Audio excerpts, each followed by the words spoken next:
Good evening, everybody. We'll give this one more, well, with the guys logging on, we'll give this 2 more minutes because they're logging on pretty fast.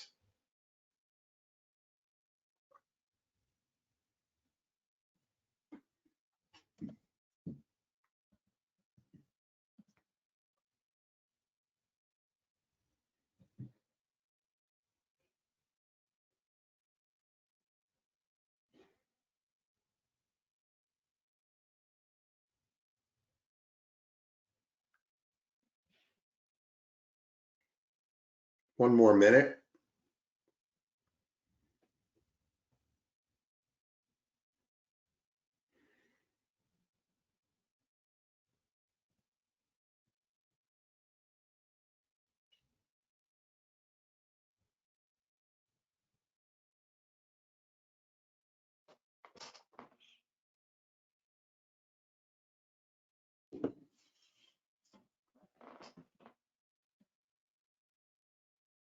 Guys are still logging on.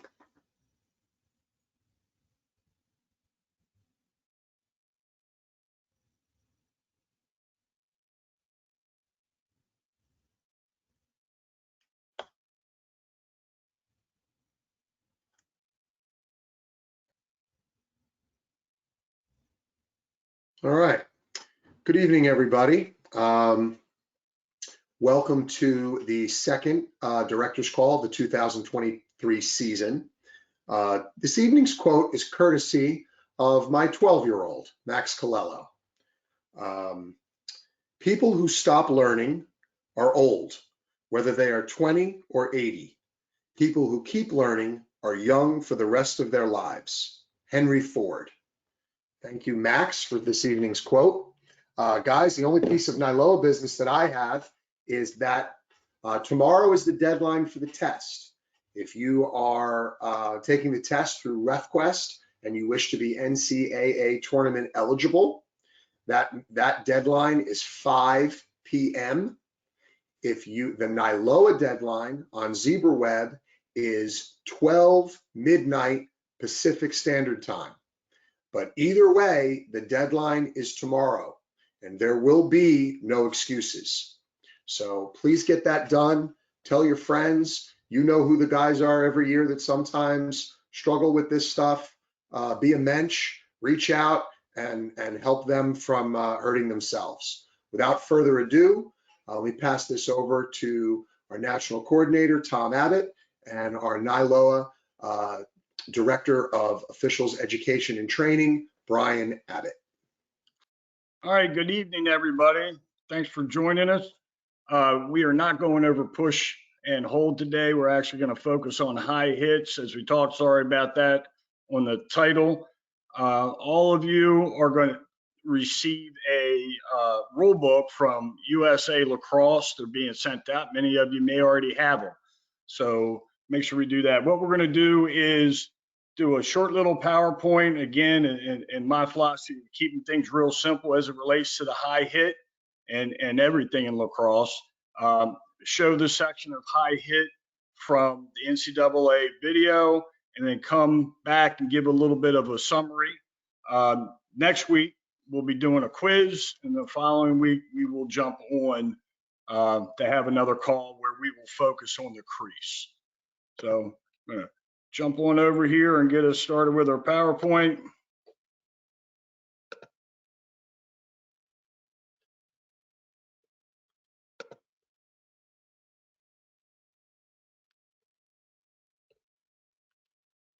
I'm just trying to move some things around here. Here we go.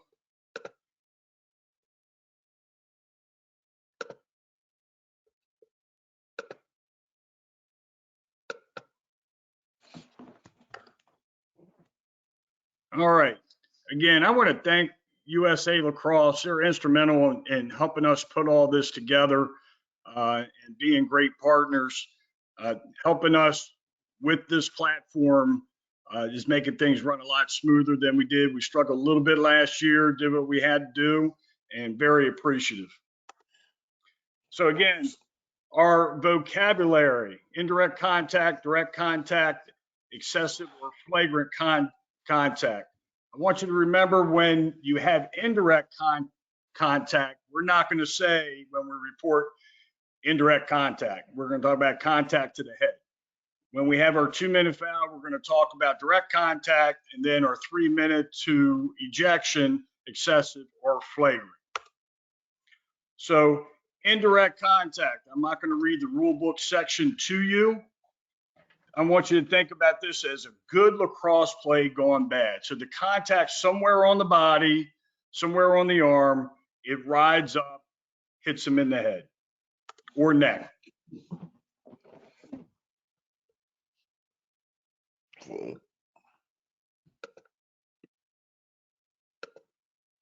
All right, direct contact. Again, the section of the rule book. This is where we are going to report direct contact to the head. That way, everybody knows we're going to have a 2-minute foul. Okay, this contact hits him in the head or neck first.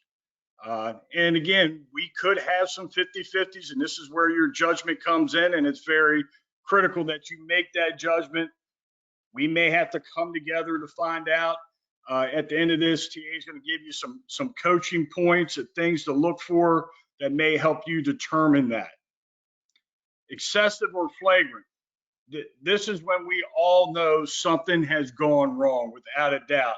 So that excessive or flagrant contact to the head is how we'll report it. This is where we're looking at 3 minutes or possible ejections. Things we want to think about. Did the guy leave his feet? Did he throw an elbow? Lower his head? Okay. Was the player on the ground and he went down after that player and went after his head? And sometimes in that to the back of his head. So for us, again, keeping it simple, you'll have access to all of that stuff. And I'm going to jump over to the video right now and get us started. Rules Committee established 3 categories for contact to the head and or neck area. Indirect contact,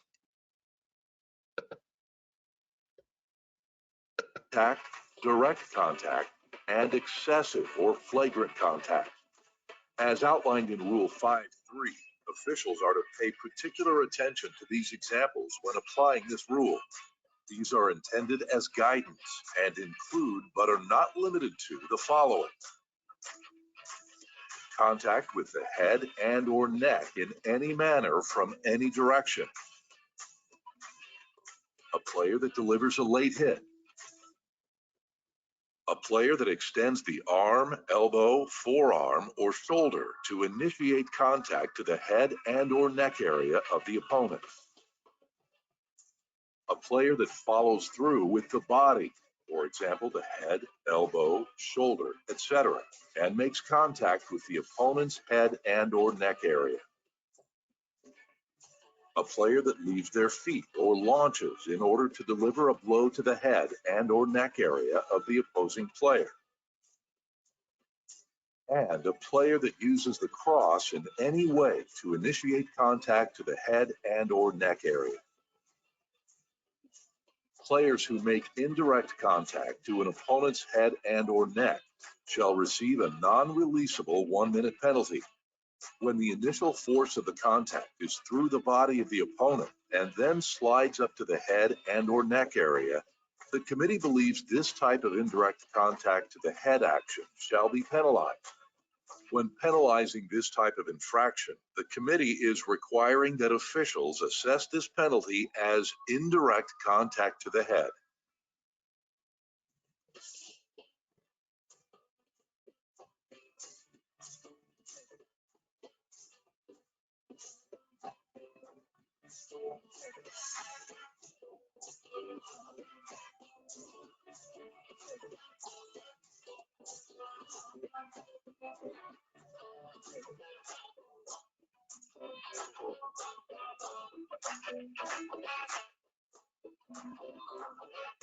Players who make direct contact to an opponent's head and or neck shall receive a 2-minute non-releasable penalty.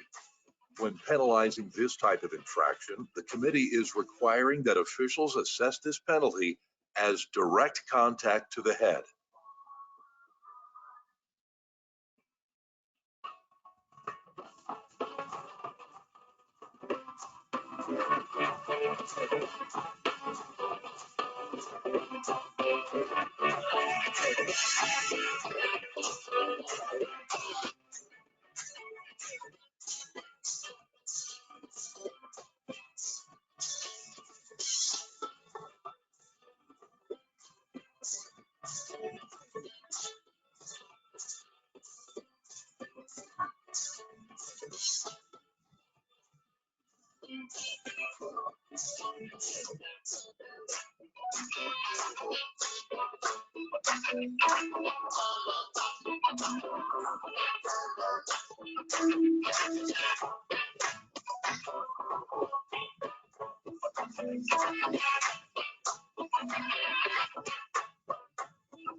Players who make excessive or flagrant contact to an opponent's head and or neck shall receive a 3-minute non-releasable penalty and or possible expulsion from the game.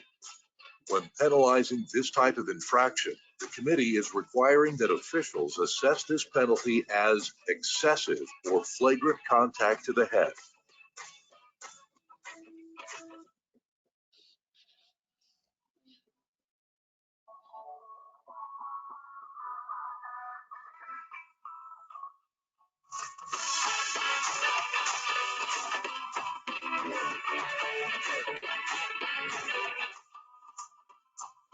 The following clips are examples of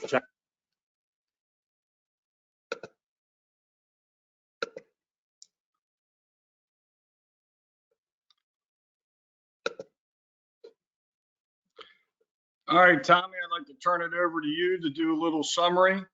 I know you're going to talk about how we report that foul and a couple other things. Right. Thanks, BA. Guys, sorry about the jumpiness of that film clip, but you guys have seen it hopefully at this point a few times. Again, just I want to just cover the significance and the importance of why this came about and how the change in the rule book happened. We realized that we don't have video review. And in our sport with 20 guys with sticks out there, that's a tough deal. I know hockey has it, and basketball obviously has thousands of reviews in the last few minutes of a game. Football has a targeting review for just about everything that they do. Even field hockey has it, but we don't have it. And the bottom line is we have to make this call within a couple seconds, maybe even a split second. So the idea here was to try and target how we could figure out how to define this so that eventually when we go to replay somewhere down the road, we'll be able to have a definition of what each part of this rule is about. We're not going to get this right every time this year. We're going to continue to do our education as we go through the season, and we are going to make sure that we get it better and better as the season goes on. The rule was basically written from hockey, and the difference is the object in hockey is a hockey puck. It's on the ice most of the time. It's loose at least 50% of the time, and a minor body check can dislodge the object from the offensive player without too much of a problem. It's different in lacrosse. The object's in the air, 3, 4, 5, 6 feet above the ground. The sticks are higher naturally because of that. The contact is naturally higher at that point. So what we're concerned about from a rules committee perspective and from basically the folks at the health and safety issues have talked about are basically they want to make sure that this game is safe. And it's hard when the object is up in the air so much. I do know that there was a Penn State scrimmage last weekend, and the guys did a good job of explaining this and trying to keep the sticks lower. Both teams got it pretty well as the scrimmage progressed. The object here is now we have to define what each one of these things is. we get the general concept that indirect is not a straight shot to the head, not a straight shot to the neck. We're dealing with moderate distances or contact or force. We're dealing with minor things at that point. As we go up the scale, the distance becomes more significant, the force and contact becomes more significant, and the height of the check or leaving of the feet by the player who initiates the contact becomes more significant. And that's how we define whether it's 1, 2, or 3. The film clip did say that you go to the table and you say indirect contact, and it's going to be a 1-minute foul. I told the coaches in Orlando, and I've told everybody since I've seen the first part of this video, that we really can't say indirect on one call and direct on another. It's too chaotic at that table area. Somebody's going to take that and say that's not what you said. So for indirect contact, we're just going to say it's a 1-minute foul. That's all we're going to say. When it's a 2-minute foul, we'll say direct, and they're going to know what that means. Direct is a 2-minute foul. When it gets more than that and it's excessive, we have to get together, make sure that our guys, at least 2 of our officials are talking. The third guy's got to watch for other issues. But if the trail's the guy that has the best view, he needs to be involved. All 3 of us are going to discuss this before we get to the table and make a decision. It's important that we try to get it correct. If you have a game where you have a call like this or 2, make sure you get that information on your game report. Get it to BA, get it to me, get it to the assigner in your conference if it's a D2 or D3 game. We'll make sure that we try to get it clipped and be able to educate ourselves as we go on down the line. The good news is that we're all heading in the right direction with regards to safety. The bad news is it's going to take us a while to get there, and I can tell you right now that the coaches are concerned that we're going to throw everybody out right off the bat in the beginning of the season. That's not what we're looking for, fellas. We're looking for consistent calls on plays that are above the chest area that create issues with safety around head and neck. That's what we're looking for. We want to make those calls. The last part of this deal is this. A slash is still a slash. If it's a direct baseball bat swing to the head or neck, that's different. So we're not locking in slash calls that are in that area. If you've got a slash, it's a slash. If it gets excessive and you go to 2 minutes, then maybe you have to lock it in and you have to say contact to head and neck. Most of it is talking about body checks, not stick checks. That was the concern of the committee from the beginning, was to how to stop illegal body blows that are high, late, and with significant force and distance involved. So that's the concept that we're going to go on, and we're going to continue to do this. My thought process here is that if you have a 2-minute foul and you get it on a game report and let us know and we get a film clip on it, we may have conferences get involved, and they may jump the scale to a 3-minute foul or an ejection on a player if they think it's that way. So I think conferences will be involved. I think coaches will be involved. I think we have to continue to do the best job we can. And part of this whole deal is what I've said right from the beginning when I took this job years ago. We need to be in the right spot to look at these plays. You have to be able to be in the right position at the time of this play. If it's a fast break coming down the field, try to get yourself in a hole so you can visually see what's going to happen. And that's really what we need to do, is make sure we're in the right place. The same thing we talked about last week with face-offs, getting in the right spot.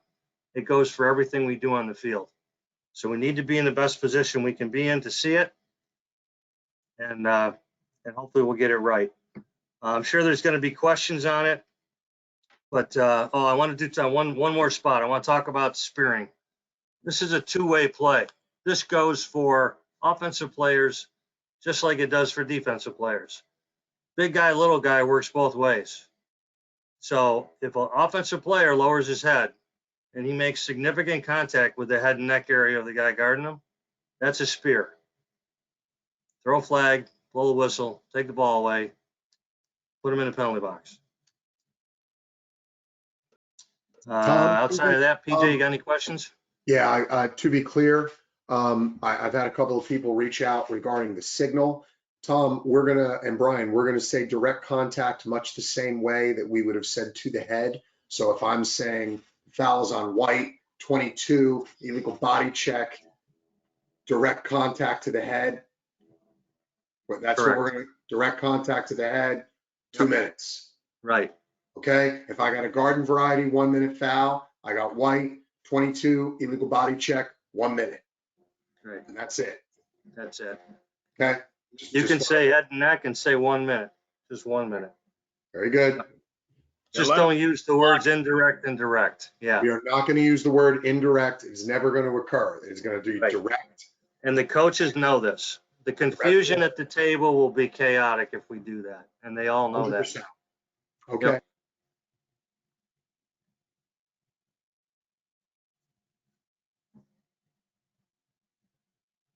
Question here is if we have a slash or we have a cross check to the and it's not, you're not going to say it's only a slash. You're not going to say it's only a cross check. It's a slash, it's a cross check. Correct. That's it. All right. 2 items that I have real quick. When we're going to review the test data, and we'll go over questions with the group where we had 30% or more of our folks get it wrong, to make sure we're all on the same page when we're out there. And one thing I want you guys to know, in the past we've had questions whether the coaches know what we're talking about, what we hear. TA did just post a memo related to everything we did last week on the face-off. So the coaches have that. And they'll continue to get those updates as we put information together to kind of close that gap. So when you have that pregame, the coach may say, hey, I saw that memo, and yeah, it's pretty straightforward. We're all on the same page, and it'll make life a lot easier as opposed to us going out and say, hey, we just received a memo and I'm going to tell you about it. The coaches have the opportunity to log on and get this information. At the terrible risk of not being clear, I'd just like to say, White, 22, illegal body check to the head. Yes, they get the genie. Okay, so I left out the genie. That was not purposeful. Give them the genie when you're locking it in. Okay. I think now we have beaten this horse thoroughly to death. Thoroughly to death. Like I said, fellas, we're going to get better at this as we move on. It's like driving the car. You can't go around the corners at 90 miles an hour until you know how to do it. So let's figure it out. We'll move on to the next. We'll probably have video clips in almost all the things that we do the rest of the year, just to keep working on it so that we know what we're looking at. We need to be consistent. The coaches will help us with what they've got. I'm sure they're going to send us all kinds of clips, but they were worried that we're going to toss everybody out.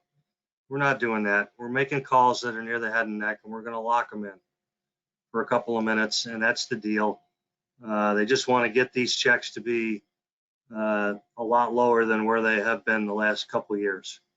And we'll cover this again in the crease play when we talk about what happens there when we do that in 2 weeks.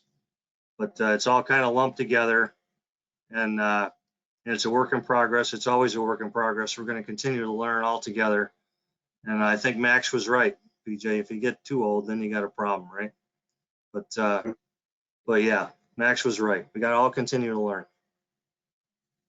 All right, folks, have a great evening. Good luck this weekend. If you got a scrimmage, take care. Good night, gentlemen. Thanks so much for your time. Thanks, fellas.